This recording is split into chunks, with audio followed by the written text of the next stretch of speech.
In today's tutorial, I'm going to show you guys how to install and set up your Epson ColorWorks C3400 series printer on your Windows, Mac OS, or Linux device. So this should hopefully be a pretty straightforward process here, guys. And without further ado, let's go ahead and jump right into it. So all you have to do is open up a web browser and into Google, search for Epson ColorWorks C3400 support. Go ahead and search for that. One of the best results should be an Epson ColorWorks /SureColor C3400. It should be an Epson domain here. Go ahead and open that up.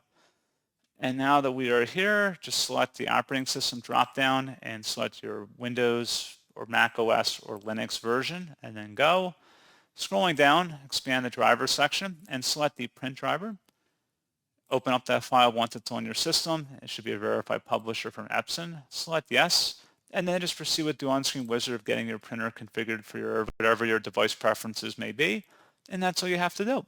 So pretty straightforward process on that, guys. And as always, thank you for watching. I do hope that was able to help you out, and I do look forward to catching you all in the next tutorial. Goodbye.